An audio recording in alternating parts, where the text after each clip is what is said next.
Okay, welcome back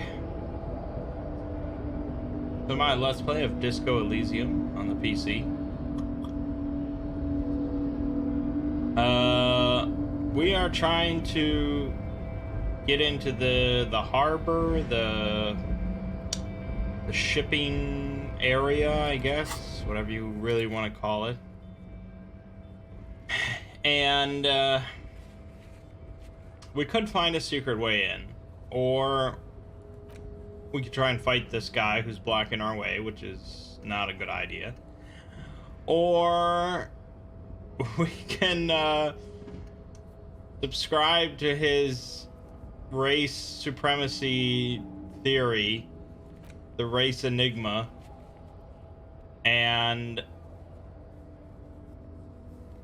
solve it that way and become buddies with him. But to do that, we have to internalize this thought so that we can figure out exactly how advanced race theory works and accept it as part of our thinking. Unfortunately, I can't really do that right now, so we have to do something else regardless, so I might as well try and find another way in.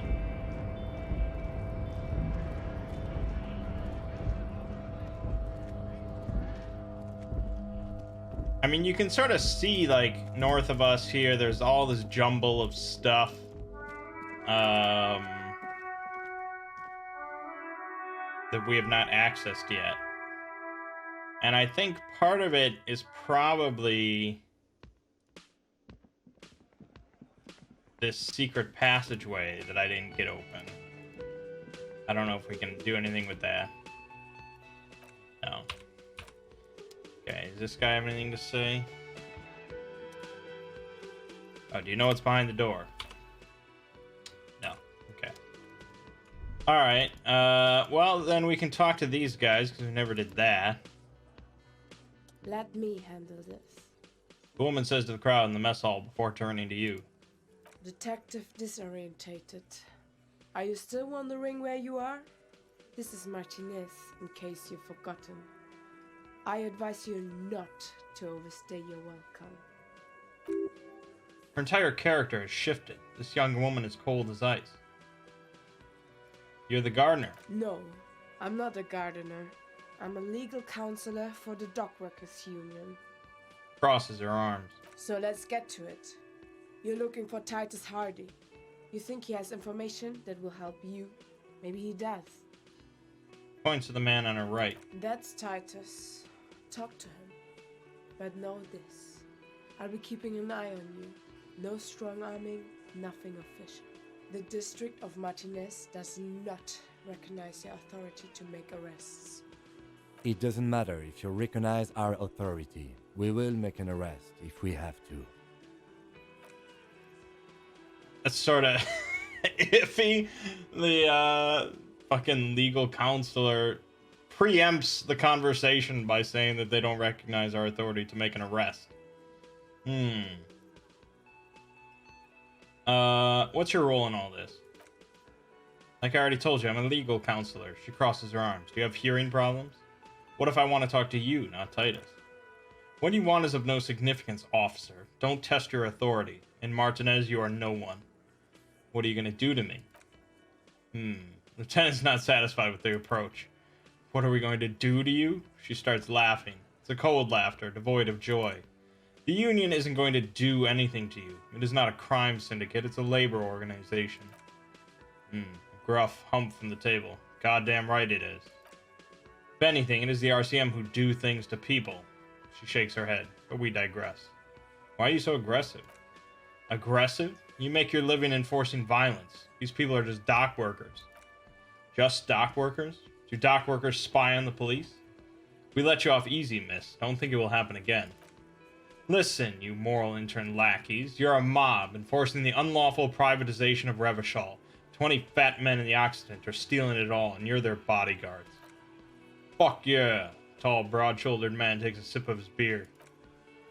So ask what you came to ask, or get back to your commanders.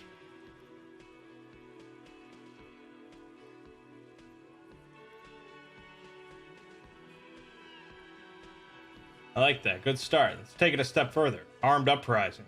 What are the Union's plans? Look, a comedian. Her expression stiffens. Do your job. Ask your questions. Then get out of Martinez. Strange. It's as if people don't believe a cop could be a socialist revolutionary. I should talk to Titus then.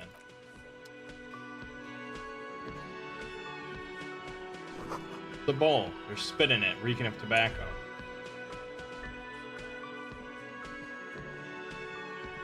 Photos of men in overalls toting guns and Union placards. See hawthorn bushes outside. Behind the dock workers, a ceiling height window. The hawthorn branches scrape the glass like bony fingers. It is not time yet. Quinn. No. Nothing, just black tangles like the hair of an old woman, motionless. The wind in the yard does reach the hawthorn. The wind in the yard does not reach the hawthorn, nor does light come in from this window. Okay, let's talk to this guy. This is where you say your bit.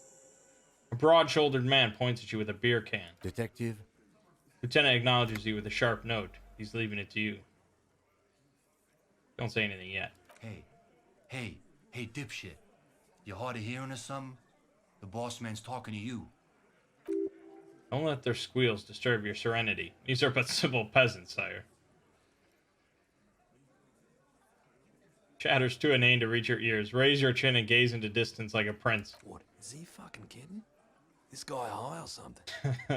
Little guy looks at his mates in disbelief. Hey, asshole, up here. We're talking to you. We are looking for Titus Hardy. Lieutenant turns to the broad-shouldered man at the end of the table. We need to talk about the man hanged out back. Oh, this is about him? A real looker, that one. You're sure taking your time. Waiting for him to get all ripe and pretty for you, huh? Oh, he's a real pretty boy by now. Real hot stuff. Letting out that pretty boy smell. What the fuck? Time to go to work in the shit factory. That's really weird, because you know it's just like the developers or something laughing in the background as an effect. It just... Easy, boys. These janitors have a hell of a job cut out for them. I mean, I wouldn't go in there for $1 million. And this guy's voice actor is just... why is it so much louder than the other characters? You might want to start asking your questions now. It's not going to get better than this. These guys are so macho they're ready to confess to first-degree murder. Ask if it was them. The man hanged in the backyard. Did you do it? The pretty boy takes a sip from his can. You guys really love talking about that pretty boy. Funny, the lieutenant says without a smile. But my partner and I have a serious matter to discuss with you.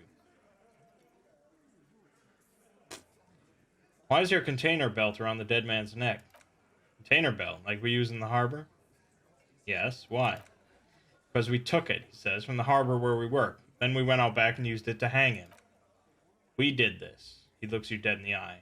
Together. All of us. Until he was dead. That's why there's a container belt around his neck. That's it. Game's over. We got the perpetrator. No, you don't. What you have is 7 honest men who thought it forthcoming to tell you what happened, so that you don't waste any more of your time. All 7 together. They're diluting responsibility. It's an anti-arrest tactic. You murdered him just like that. No remorse. How many people have you sent to the chaise? Oh, the chair, yeah. Ever felt remorse for them? Chaise électrique is the method of capital punishment in Robichaux under the Coalition. During the suzerain's reign, it used to be the firing squad. Or sent them to reunion to rot for 20 years for life. He says it as if it were worse than dying.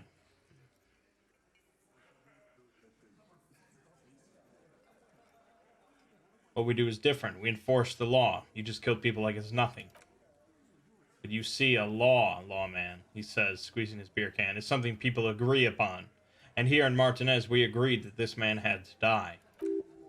This isn't something he came up with on the spot. It's his standard reasoning, a product of many years of being Titus Hardy. Who called the shots that night?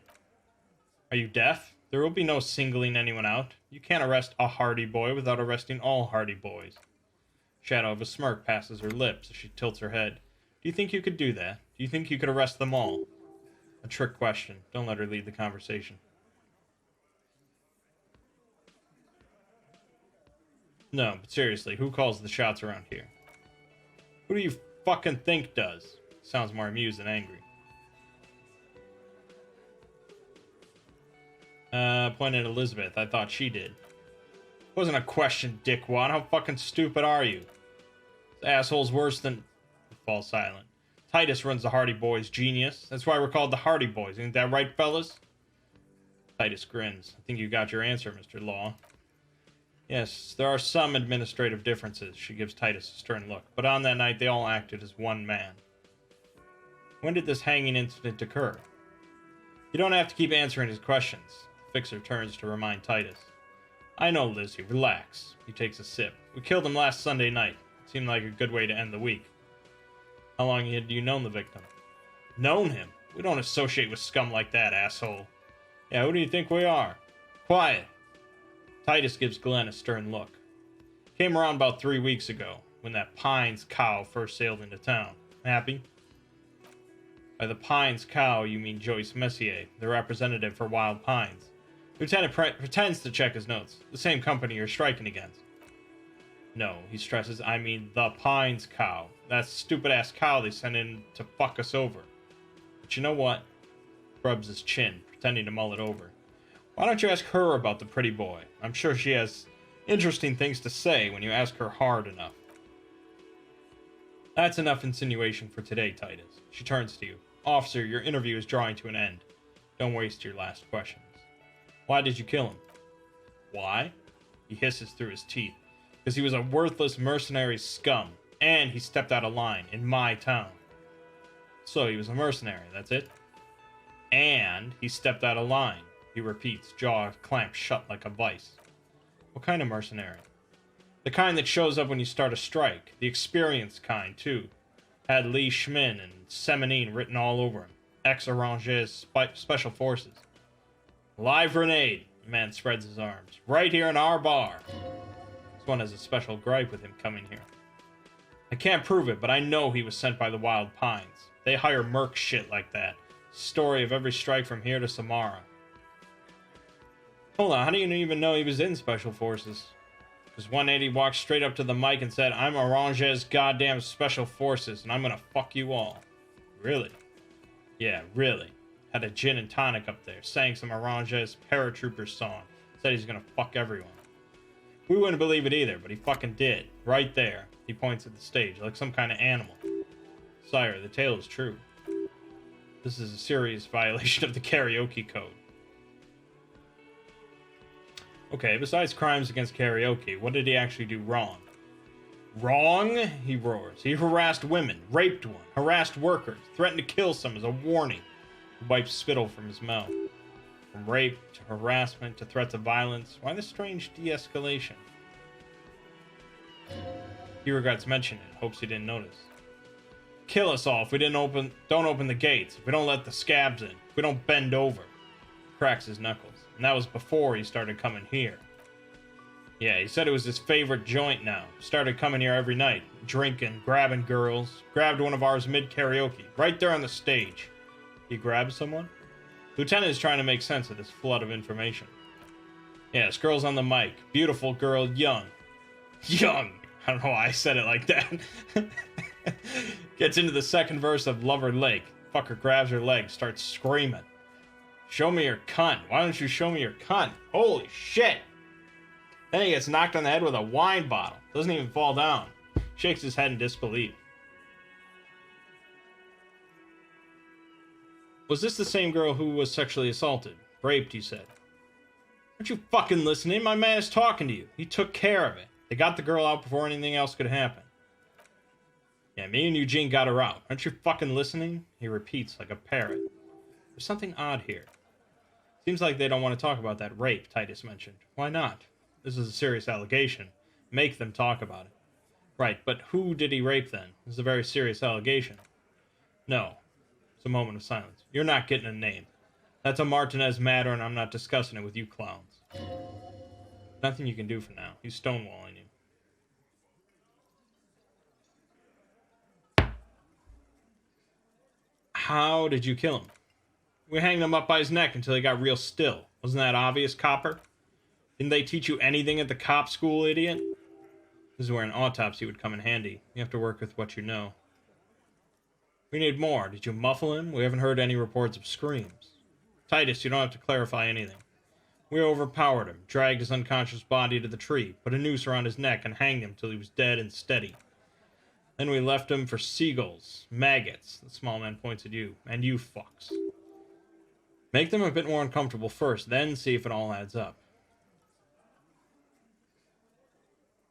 Wasn't he a trained killer from Orange's Special Forces? If yes, then how did you manage to overpower him? With numbers, asshole. How do you think? He looks at the woman. You're right, Lizzie. I've done enough explaining here. Where did this overpowering happen? You're fucking listening? That fucker came to our bar. He looks around. It happened right here. Okay. This is a tough check. Fail. Actually, they're admirably, surprisingly composed. The entire room, given how many questions you've lobbed their way. All of them? Maybe one of them is fidgeting, cracking under the pressure. Well, this one, but he's always fidgeting, so don't get your hopes up. Right, I have other questions about the lynching.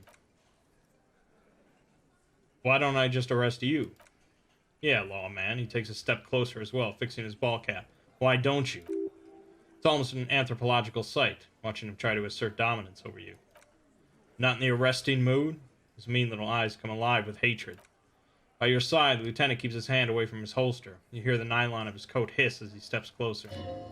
Easy. Walk back from the provocation. They're armed and they outnumber us. Lieutenant tries to establish eye contact with you. Easy now, let's just talk. Wise move. He leans back against the table. You made the right choice there. Now make another one and get the fuck out of our booth. We're not going to do this again. So what are we going to do now? Nothing. A reply comes sharp. Your investigation here is done. Leave Martinez, go back to your stations where you belong. I think we're going to stick around, thanks. Some things don't add up here, Titus. Lieutenant closes his notebook.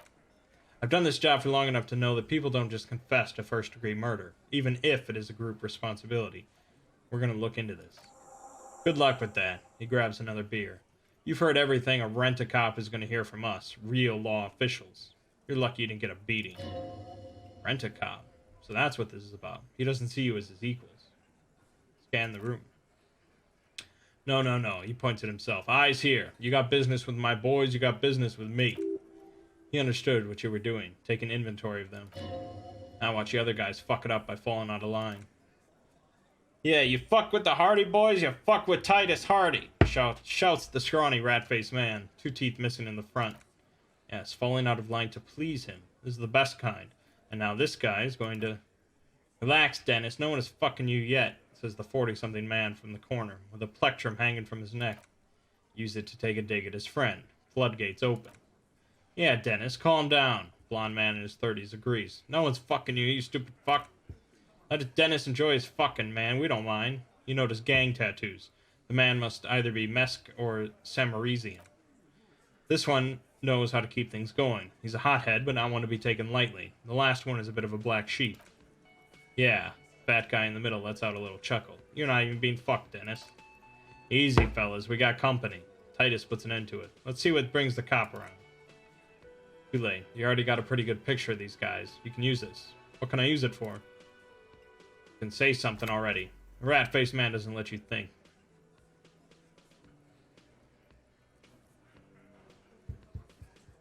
It's pretty rough.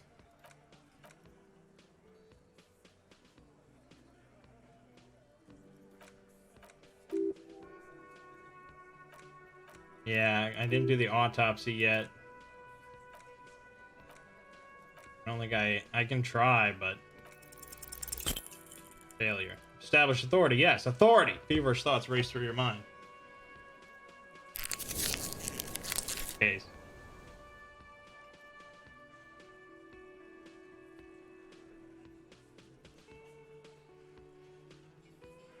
Stomp your feet. What the fuck?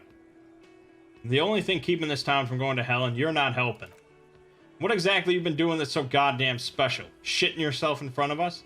He leans in. Going around harassing kids on the street? Kids who've done nothing wrong? All the while talking racist shit? Don't think we aren't watching. Fascia? People here trust us. We're getting complaints. Fascia, it's short for fascist. I haven't harassed any kids. So you keep saying, I do want to believe you, but it's getting harder and harder. He takes a sip. Didn't Carly say something? Yeah, Carly said you've been hanging around the daycare center. In the bushes, man. By the jungle gym. Trying to set up some weird field trip to your station. It's in your home.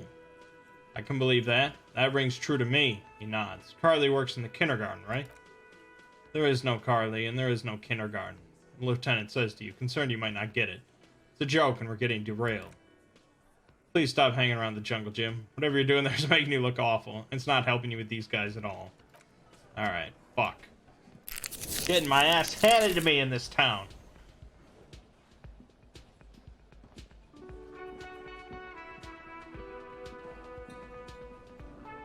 Just a moment. The old woman turns back to the cafeteria manager. And there's no public phones nearby? The closest phone booth is down the coast. Sorry for the inconvenience, Mum. Cafeteria manager appears genuinely apologetic. It's fine. I understand. Thank you anyway. I'm glad to see you again, dear. Lady is distressed. Perhaps something more upbeat might cheer her up. Howdy, Lena. What's kicking? Please don't trouble yourself about me, sweetie. I was just hoping to make a call, but the Whirling's phone line isn't working. A faint smile tells you she appreciates the effort, but at the moment her mind is on more serious matters. The union office probably has a phone, but I can't really get there. Or to the phone booth down the coast. And Gary's phone is dead too.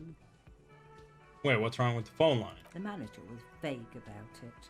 He frowns. Why did you need to use the phone anyway? To let the young woman who is house sitting for us know that we may be delayed. Morel, my husband, and Gary were supposed to be back on Monday night, but they're still missing and I haven't heard from them. I was also hoping she'd heard from Morel. A little missing person's puzzle might be just the thing to take your mind off the hangover. Okay, I'll bite. Has your husband gone missing before? That's just it. This isn't like him at all. He always plans his expeditions so carefully. Cold breeze hisses through dense thickets of reeds. Something sweet in it. Somnolent. A damp chill goes down your spine. When you look around, you're still in the whirling in rags. But you have more important things to worry about. He glances out the window toward the bay. More important than a missing expedition? I don't know. Expeditions often lead to something interesting. What is this expedition your husband was on? Just some field work, sweetie. Morel is a highly trained scientist. He and his assistant Gary are studying an extremely rare species of insect. But they should have returned by now. They were just going down the coast across the waterlock to set a few traps. He said they'd be back on Monday. She sighs. What could be keeping them? The waterlock. That was broken. Could this be it? Wait, who's this Gary person? Do you trust him? She smiles. Oh, sweetie, it's nothing like that. Gary's as loyal as they come. I trust him with my husband's life any day. The waterlock to the other side of the coast is broken. They're probably just stuck over there. Oh my, what happened to the waterlock? You may not believe it, but it looks like some maniac crashed his motor carriage into it. Oh, sweetie, if it weren't for you, I'd be looking forward to another sleepless night. Thank you, from the bottom of my heart. She turns to Kim. Thank you both. You're welcome, ma'am. She turns back to you. I hate to ask, but if your investigation takes you to the other side of the coast, please do keep an eye out for my husband. This will surely lead to a cryptozoological mystery with that extremely rare insect. Yes, some left-field scientific research is exactly what you need right now. Funk up that vanilla murder investigation. And if you see him, let him know Lena is waiting for him here at the Whirling. He gets so tangled up in his work that he may not know the waterlock's been repaired, and it's cold out there. If I see him, I'll let him know you're here, when or if I get there. Oh, you're such a dear. Thank you, sweetie. Okay. We did level up, so we can start working on the advanced race theory. It only takes an hour and 40 minutes, so it's decently quick.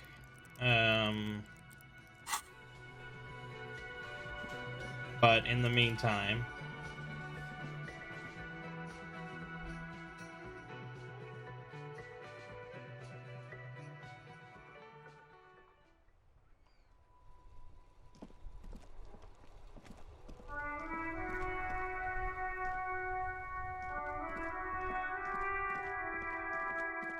trying to think if I've actually gone everywhere that I can access.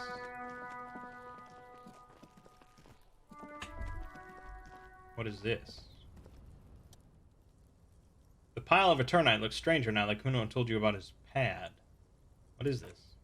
It's nothing. Someone just left some roofing material slanted against an old shack. Glad you asked. When junior researcher Olari Tal invented Eternite in the Varna Polytechnic Institute some 30-odd years ago, he thought it would last forever, hence the name Eternite. Sadly, the only lasting thing turned out to be the material's highly carcinogenic effect. Okay, 97%. Because unless Kuno lied, you should just be able to pull the panels aside. Pull the panels aside. There it is. You see a shabby little door.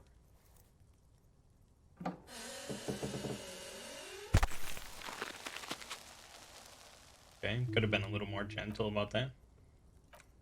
So this is the shack Kuno mentioned. Let's take a look inside then.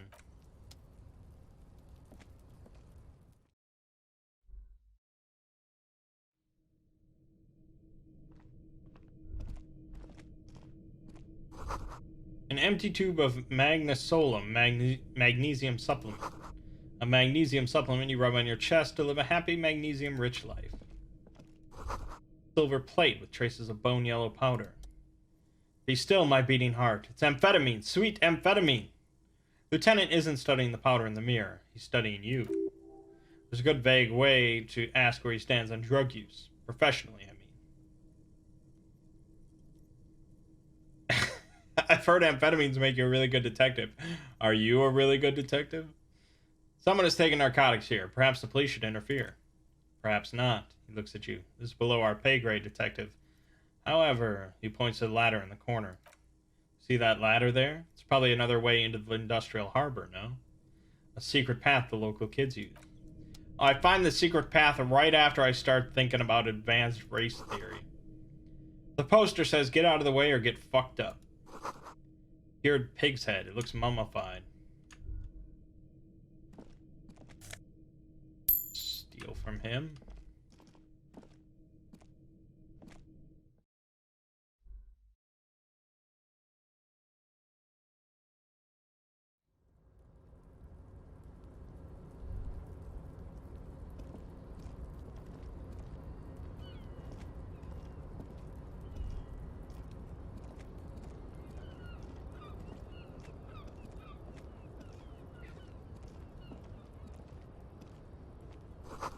Doorway is going to collapse soon.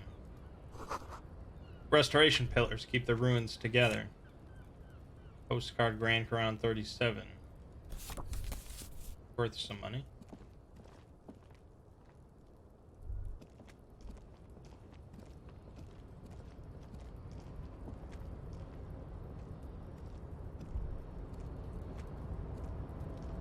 Now we're moving.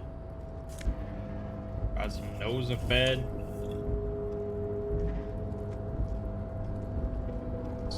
Secret passageways.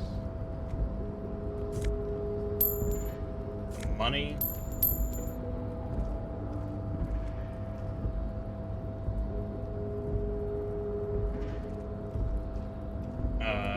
Shit. Looks like someone left his tarpaulin cloak hanging on the railing there. Look, Lieutenant, someone left his cloak behind. Yes, it's probably yours. It bears the RCM insignia, and you have a habit of being careless with your equipment. He judges the drop. You could probably make the jump. You look like you've done some track and field in your day. Eeh. Look around. Wind is aggressive up here. The lieutenant looks at the enormous crane towering in the distance over the container yard. The look in his eyes is a mix of the engineer-like interest and the wonder of a 6-year-old seeing a horse for the first time. Let him have his moment of wonder. His eyes trace the crane's contour as if trying to memorize its majestic shape. Then he notices your gaze. Yes, we are in the middle of something. Your cloak. What exactly are we doing up here? I was under the assumption we could ask the leader of this union to help us get this body down. This is why we're here, right? He doesn't wait for you to answer. He looks around, wind rustling his hair. Or it could be that we're just exploring. He's thinking you've forgotten where you are again. Do you really think this cloak is mine? Should I go for it? Jump? The cloak? I do think it's yours, yes. As to whether you should go for it. He looks over the ledge at the cold pavement below. Well, it doesn't seem too dangerous. 2 meters tops. Whenever you're ready to do it, I'll be right behind you. The cloak looks like a bag of goodies floating in the wind. Who knows what its pockets may hide? Okay. We have some items that could help. Some clothes. I thought. Maybe I only have stuff that decreases software. No, we have these track pants. There we go. That's about all I can get.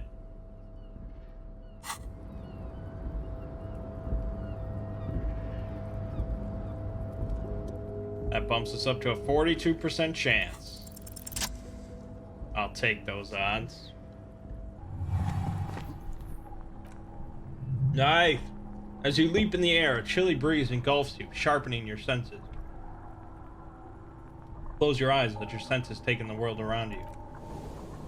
Ankles tingling from the tension, blood roaring in your ears. You are ready for your rendezvous with the concrete pavement below. Martinez goes about his daily routine as you soar through the air. The loud voices of protesters mix with the engine sounds from the traffic jam. Waves crash against the pier. Dense, salty sea air fills your lungs. He's so on the money, Broughton. Just imagine yourself dual-wielding a bottle and a flaming cigarette whilst airborne. Don't let go of the moment yet. Corpses dominate in the yard, and the stench is nauseating, even so far from the epicenter. It brings tears to your eyes.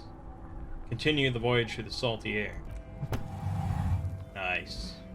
As the concrete floor welcomes you, you realize it's been a while since you felt so alive, alert, capable. Must be the adrenaline. I knew you could do it, Lieutenant exclaims. My climbing down might not have been as disco as your jump, but we at least can explore the harbor now. With your feet firmly planted on the concrete, the noise of the harbor rushes back in. Wait, we could have just climbed down? What the fuck?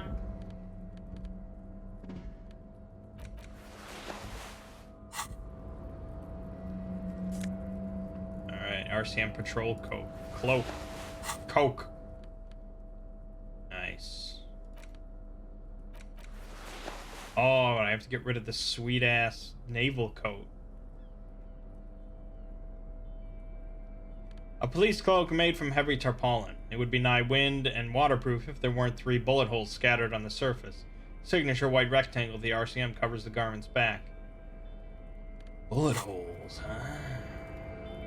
And that's all I have to say about it? There's nothing else in it? Or anything? It's just it? Okay, I guess.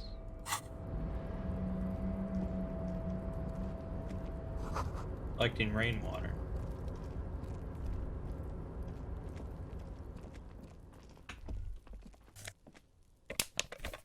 At least 3 packs worth of cigarette butts. Numerous empty bottles of Commodore Red and Potent Pilsner. Snow is quietly covering the numerous wine bottles and cigarette butts on the ground. Someone partied really, really hard here. Wait, how hard? Well, they went through 6 bottles of Potent Pilsner, 3 bottles of Commodore Red, and almost 4 packs of cigarettes. Must have been pretty hard. Did I do this? Well, Lieutenant looks at you, then the bottles. Yes, I think we can say with relative confidence that it was you. I must have been on an advanced scouting mission. This is really sad. I must have been miserable. Yes, Lieutenant agrees. This scene isn't exactly ripping with joy. Let's just move on. He turns to leave. Okay, but there's a lot of bottles here, baby. This is money in the bank. I gotta pay for hotel rooms.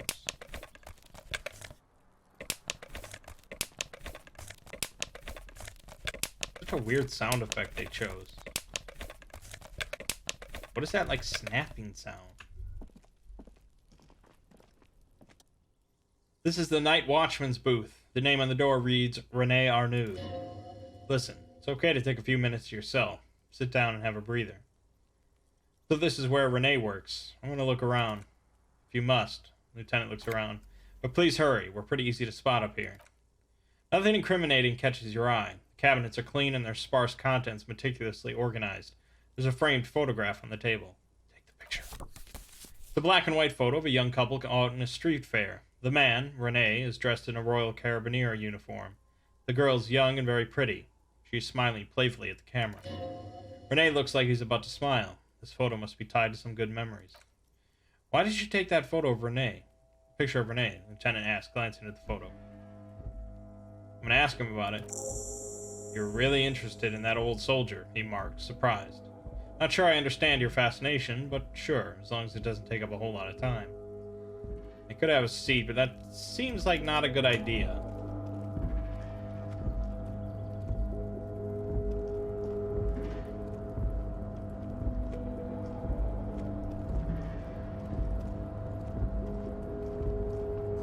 White pine trees are printed onto the screen covering.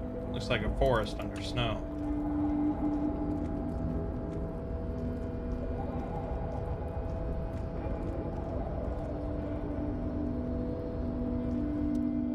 A rusting control panel with several knobs. 2 buttons marked Allume and Attendre are faded with use. It seems to control the large crane above. A container is attached to its hook block. Allume on, Attendre off. Press Allume. With a loud grind, the crane shifts overhead, moving a massive metal container through the air.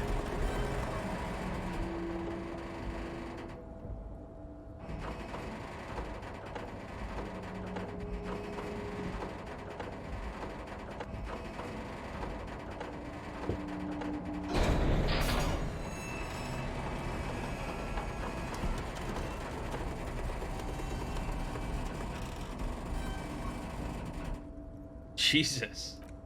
And with a surprisingly quiet thunk, the crane places the container down.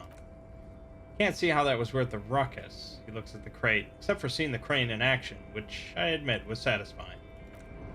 Alright, well, let's see what we exactly did.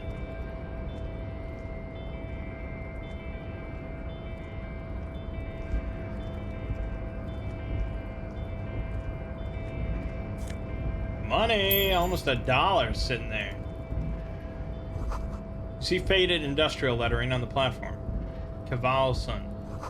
Kvalsund means whale fjord in Arden. Before you stands a cargo container, just one of many in the yard. Kim, I think there's something about this container. Lieutenant sighs. Is this like your thing with that wall again? Maybe. I can't tell. I think we should investigate further. You do? Because I don't. What? Why not? There are a million containers here. Why are you fixating on this one? I don't know, Kim. It just feels special. It's a cargo container, detective, just like all the others. He doesn't even look at it. We're not here to interact with containers. We're here to get the body down from the tree. Knock on the door. No reply. Open the door. You attempt to turn the handle to no avail. The door seems to be mechanically locked. To your left, the lieutenant considers your actions with some puzzlement. Okay. There's something in there. I guarantee it. I've got a feeling.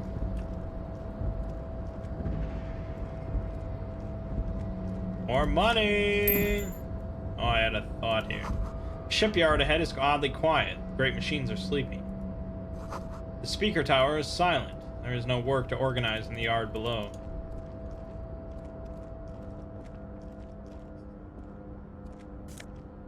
Ooh, Ultra Series gloves.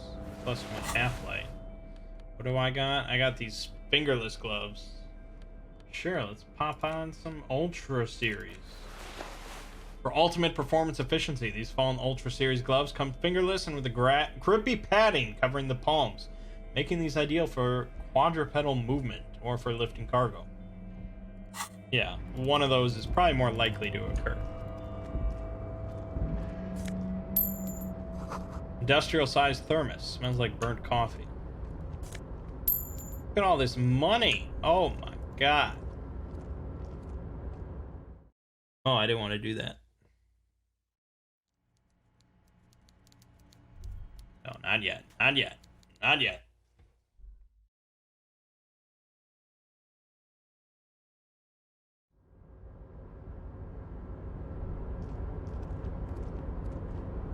The banner sags under the weight of rain and snow. White waves on red. container, container, I'll turn you nice and red. Container, container, put the logos on. The lyrics to this container song are being made up as it goes along. The accent is so thick it's impossible not to notice he's Ubi, from the vanishing peninsula of Ubi Sunt on Monday.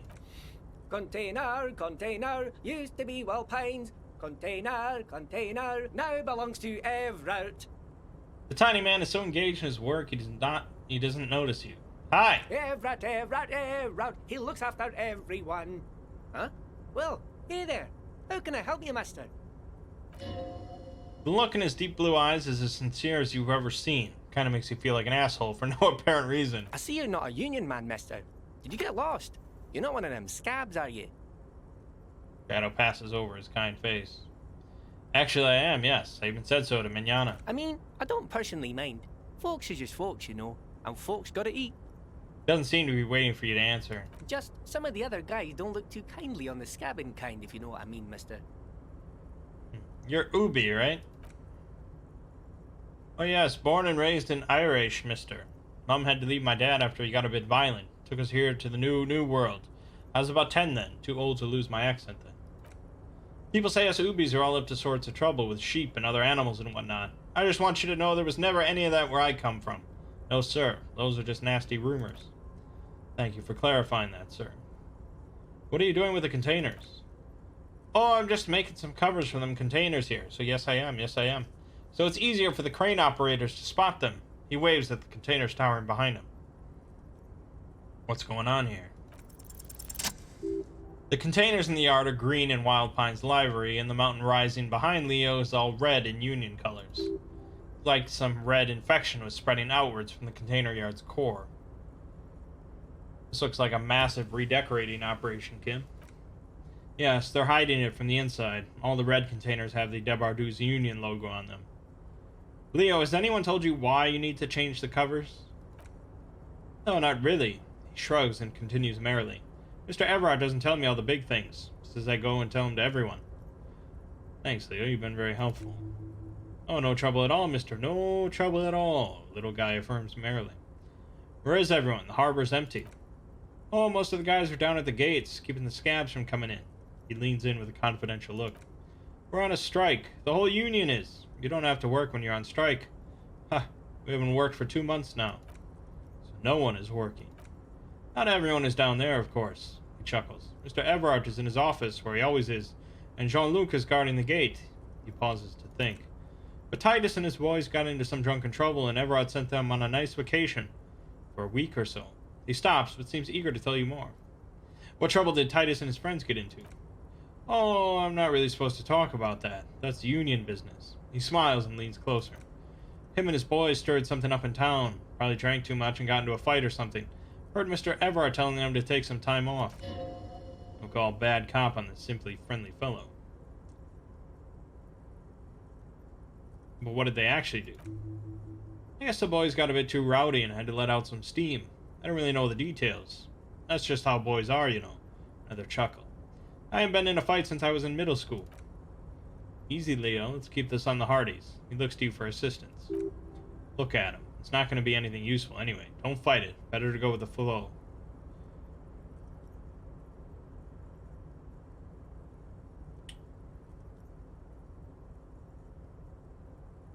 Okay, Leo, let's hear about this fight you got into.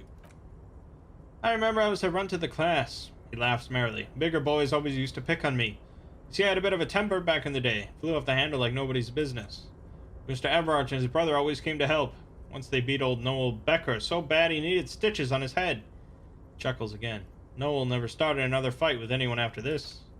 Mr. Everard and Mr. Edgar are real nice guys, mister. You should go talk to Mr. Everard. I'm sure they'll be good friends. He's friends with everyone around here. Little guy starts coughing. You work here? Yes. Everybody needs a job, and this is mine. I'm Leonard, by the way. Leonard Bellick. But everyone calls me Leo. The little man raises his hand in a welcoming gesture. I'm like Mr. Everard's right-hand man when Mr. Edgar is out of town, and Mr. Edgar's right-hand man when Mr. Everard is away. He chuckles. Actually, Miss Beaufort is the right-hand man, but she's a lady. Good-hearted chuckle again. Who is this Miss Beaufort? Lieutenant looks up at Leo. Real pretty lady with a skin like those dew and sucre candy bars my missus likes so much. Them are real nice to suckle on once the dinner is done and me and the missus sit down beside the radio. Dew is flour? I think? That sounds right. Sucre is sugar, of course. Flour and sugar candy bar? Huh. But I can't listen to the radio all the time. There's so much to do around here, and I'm always busy keeping things running here. Yes, I am. Yes, I am. Hold on. Who's this Miss Beaufort you mentioned? Oh, Lizzie. She's a real sharp tool. Mr. Everard put her through some fancy school and everything, east of the river. 4 years she was gone, and when she came back, she was all fancy and lawyerly. He respects that word. It's obvious. She's a real nice girl. Grew up in this here neighborhood. Knows everybody and gets along with everyone. Real pillar of the community one day, I'm sure. For a fraction of a second, there's sadness in his eyes. He goes on. If me missus and me was to have a child, I'd be real happy if she turned out like her. But she can't have kids. Dr. Lemaitre said so. She knows about such things. Been a doctor for almost 50 years, she has. He sighs and falls silent, watching you meekly with his blue eyes. Law school. Could she be talking about the union fixer, aka the gardener? Okay, so the union fixer, the gardener. Looks like it. Not sure what a fixer is, but she's a real nice girl. Smart as a whip, too. The little guy smiles, a disarming smile at you. Telling the gardener you know her name might throw her off. Perhaps something to consider later. What's in that container over there? Oh, that one. He looks at the container. That should be empty as far as I know. Lots of containers here have nothing in them. They're just waiting to be loaded up. Told you. No, there's something. I'm looking for the leader of the dockworkers union. Oh, you want Mr. Everard then? He's an awfully nice fellow, he is. Him and his brother are both nice fellows. They've lived their entire lives in this here neighborhood. He coughs, then continues immediately. Guys like Mr. Everard and Mr. Edgar, his brother, are real good guys. Made Martinez what it is today. Mr. Everard and Mr. Edgar and I went to the same school we did when we were boys. Easy now, Leo. I just want to know where I can find this man. Oh, Mr. Everard is where he always is. In his office, of course. He points at the two joined containers on your right. Okay, I'm off. Alright, so we learned about the gardener. And that the guys were taken off work for murdering that dude. Not as universally sanctioned as they would have claimed. Coffee in the giant thermos is still lukewarm. A stair made of pallets leading up. Uh-oh. It is a big conversation, isn't it? I really want to start this at this point. Taxidermy fish that tells time. This reminds me of a character from Fallout 1. Before you is a walrus of a man seated behind a large desk. He looks up from his work, not the least bit surprised to see you. With great effort, he straightens himself up in his chair, yet says nothing. He simply stares at you. Let's get straight to business. There's a dead body in a tree. Welcome, Mr. Dubois, Mr. Kitsuragi. It's good of you two to stop by. Please, have a seat. Yeah, that is not the voice I would have expected from this guy. Holy shit. My name is Harry Dubois. Alright. He gestures to a tiny chair opposite to his giant desk. I'm Everard Clare, head of the Debargeurs Union here in Martinez. The man relaxes into his chair and continues. I'd offer you my hand, but unfortunately my health prevents me from getting up. You understand. You go ahead, detective. Lieutenant nods at you, then the chair. Whatever he has in store for you, it can't be good, he thinks. I'll do my best. Forget about that. What's with this Dubois stuff? You're getting some seriously bad vibes from that name. Why are you calling me Mr. Dubois? Please, Mr. Dubois, let us converse in a civilized manner as equals. Take a seat, I insist. Nothing. Yes, that's probably right. It's nothing. Forget about it. Filter it out. Take a seat. Excellent, Mr. Dubois. I can see that you're a reasonable man, and reasonable men can be of great use to one another. He gives you a sly wink. damn, this chair is uncomfortable. So tell me, how can the head of the Debarges Union help a representative of the Revachol Citizens Militia today? The chair you're sitting on has got to be the most uncomfortable chair in the world.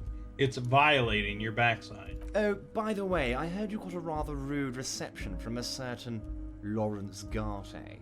Some people have no manners, it pains me to say. This should take care of that nonsense. He points to a giant novelty check on his desk. It's absolutely comically huge. It should be sufficient to cover your expenses for a few days and patch over your differences with the cafeteria manager. Go ahead, take it. He points at it again. Hey, that's 25 real. That's good money. Think of all the stuff you could. Take that comically large check and shove it up your ass. No, but I need the money. Oh, but he's such a slime ball. I don't know, man. Because he's gonna, like, use it as leverage or something, you know. It's like, oh, now I'm indebted to this guy. You know Gart? Yes, I know Lawrence. He's a real character. No union man in him. A real piece of work, that boy is. With a grin, he points to the check again. It's like you're on a game show. At least don't thank him for it. Alright. I won't say anything. I'll take it. Is there anything you'd like to say to me? Or... No. No, it's cool. Cool? Wouldn't go that far. I'm sure there are cooler things than delivering a comically oversized novelty check to a cafeteria manager. But, sure, if that's what's cool nowadays. Guys, boys. Now, I'd like to set your mind at ease about one other matter. Your lost gun. Let me assure you, Union people are on it as we speak. I've got my best hounds looking for that lost gun. Lost gun. Lost gun. His slug-like lips move, but all you hear is an echo. The world is swallowed by a black hole of fear. Only two words escape its gravitational pull. Lost and gun. When he said don't worry, he actually meant be very worried.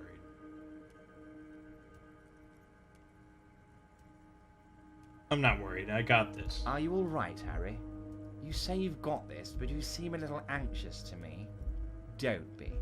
Everything's going to be alright. It's not like you left it loaded. You didn't lose a loaded gun. Local children aren't out there playing with it right now, pointing it into their own mouths. It's in a safe place. I just know it. I have a feeling everything's going to be alright. Oh, see, I got -1 because I took the novelty check. -2 because I couldn't pass that auto check for this fucking chair. God damn it. God, you're sweating. Your knee is jerking. You're about to cry, aren't you? You're about to cry because you lost your gun and those children are going to shoot themselves with it. No, I'm not about to cry. Mr. Dubois, you don't look so good. What is this Mr. Dubois he keeps repeating? What is he trying to pull here? You need to cool the fuck down. Chill. Mr. Dubois. Mr. Dubois! Harry! The large man snaps his fingers, but to no effect. You're in some stupor. There are no Harrys. Let your mind go to your safe place. Mr. Dubois, are you okay? Can I get you a glass of water or something? Are you having some kind of medical emergency? Maybe you could use your hands somehow in kind of throwing motion. Like you're throwing that Mr. Dubois act right back at him. He's Mr. Dubois. Actually, this chair is uncomfortable. I could use that glass of water. What an odd demonstration of... Huh? You got me, Harry. I don't even know what. As entertaining as it was, I'm afraid we're wasting our time, and I'm an extremely busy man, as I'm sure you are too. Okay, enough. We are here to ask you some questions pertaining to a murder investigation. It's about time to stop embarrassing yourself. Questions will help you regain some of your lost dignity. I've just finished investigating the local drug trade. He adjusts his glasses. You've got a lot of spirit cleaning up the drug problem alongside this murder. I'll talk to the mayor and see if I can get you the key to the city, Harry. Now let's talk real business. Actually, Revachol doesn't have a mayor. He refuses to discuss it further. It's probably just a small nuisance to him. Not even a speck of anger in his voice. That's that then. Aren't you gonna ask me how I got in? Harry, he says almost gently. Honestly, I'm just relieved you didn't get a hernia. A man your age. I too am surprised by the resilience and athleticism of this tool I've been provided with. Yes, Harry, you are obviously in peak physical condition, and I salute both your initiative and your physical prowess. Very impressive, Harry, very impressive. Anyway, I assure you I'm a very well-informed man. Information reaches me before I even get the chance to request it. You call me Mr. Dubois. Why? Of course, let us dispatch with the formalities. You call me Everard, I call you Harry. That's what the hanged corpse calls you, Harry. So that's really my name. My God, so it's true. I didn't want to believe it, but you are a fantastic science fiction amnesiac cop, aren't you? He shrugs with an amazed expression. What are the odds of that? I think the odds of that, he looks at you, are very low. Might be a good idea to hide your confusion. I mean, see what his game is first. My memory is fine, I'm just testing you.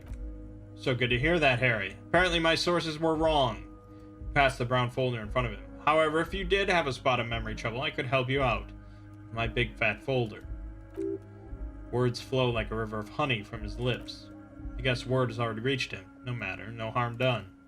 Are you trying to tell me you've gotten hold of some of our documents? Lieutenant inspects Everard over his spectacles. Mr. Kitsuragi, would you mind? His eyes never leave yours. Me and Harry are talking about his lost identity right now. Don't just jump to the folder. That's not smart. Shows you're on the edge. Do some probing first.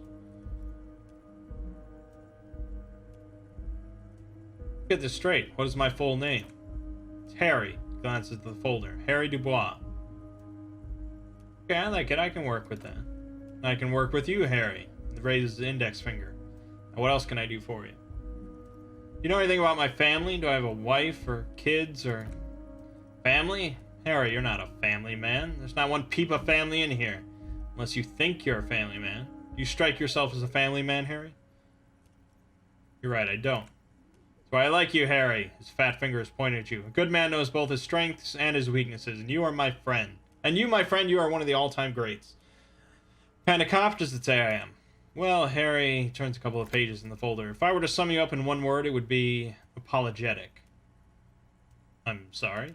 Yes. He inspects you over his giant bug-eyed glasses. You seem to be, a lot of the time. But right now there's no reason to be. Let loose a little. Be you. Have another look at that folder. As you look at the folder, Everard covers it with his hand and pets it. Is he trying to hide that it's not a real RCM folder? It certainly doesn't have the RCM stamp on it. That's not an RCM folder. Okay, Harry, you got me, he says, grinning. This is from the Census Bureau, not the RCM. Those Census Bureau people are absolutely corrupt. You should do something about them. He got the name from the Census Bureau and everything else from your actions here in Martinez. Yes, Mr. Kitsuragi, from the Census Bureau, like I said. He looks annoyed. I'm actually a very busy man, so is there anything else I can do for you, Harry? That means he doesn't really know anything about you. A pity. The mystery of you will have to remain a mystery for the time being. So the Census Bureau says my name is Harry Dubois. Yes, that's what I said. Try to keep up, okay? Let's move on. I'm gonna leave now. We might talk again later. Wait. Lee reaches into his drawer and pulls out a plastic card. You need this to get in and out through the gate. Great. Wouldn't want to get stuck in here. Here, you're one of us now. A real red and white union man. Take care, Harry. Yeah, I wanted to cut that. We would be in that conversation for another 20 minutes, so. Cutting it short. Get back to it at the start of the next video. My name is Mangg. Game watching has been Disco Elysium. I'll see you fine folks in the next part.